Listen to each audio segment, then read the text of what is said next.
అన్నమయ్య జిల్లా రైల్వే కోడూరులో మండలంలో ఉన్నటువంటి కొత్తపల్లి గ్రామ ప్రజలు, పేద రైతులు, బీసీలకు ఉన్నటువంటి రైతులు 2016 సంవత్సరంలో తమకు రాజకీయ కక్షల వల్ల అదే ప్రాంతంలో అగ్రవర్ణాలు ఈ దారి పోకుండా 130 సర్వే నెంబర్లో రస్తా ఉంది, దాన్ని అడ్డగట్టేశారు, కళ్ళగట్టేశారు. దానిపైన సర్వే చేయడానికి ఎంఆర్ఓ గతంలో ఉన్న చంద్రాయుడు పోతే అప్పుడు నోటీసులు ఇచ్చారు. ఆ నోటీసులు బేసిస్ చేసుకొని స్టే తెచ్చారు. దాన్ని కోర్టులో కాలయాపన చేస్తూ వచ్చారు.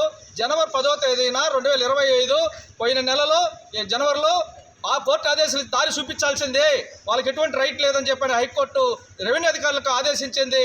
4 వారాల్లో సమస్య పరిష్కరించబడింది.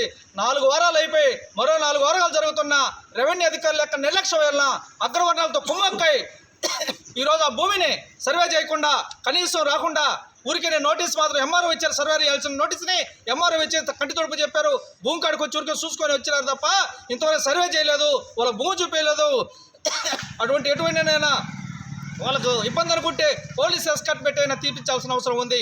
కాకుండా ప్రైవేట్ ల్యాండ్ అని పేరు చెప్పి ఆ ప్రైవేట్ ల్యాండ్లో ప్రభుత్వ భూములు ఉన్నాయి. ఆ ప్రభుత్వ భూములని 131, 132 సర్వే నెంబర్లో ప్రభుత్వ భూమిని హైకోర్టులో గత ఎంఆర్ఓ చూపిస్తే దాన్ని ఇప్పుడు మధ్యలో కోర్టులో ఉండగా ఎట్లా నువ్వు ఆన్లైన్ చేసావు?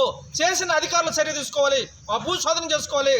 అది ప్రభుత్వ భూమి కాబట్టి ఈ రోజు ఉన్నటువంటి అబ్జెక్షన్ చేసేవాడికి ప్రభుత్వ ఉద్యోగం ఉన్నాడు, కానీ అతనికి అతని పేరుతో భూములు కానీ లేవు, కానీ బోగస్ భూములు చేశారు.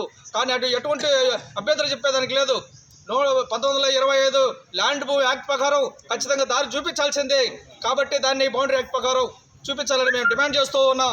వాళ్ళ న్యాయమైన కోరికని ఈరోజు ఆఫీసుల చుట్టూ ఈ అవినీతి రెవెన్యూ అధికారులు తిప్పుకుంటూ మోసం చేస్తున్నారు.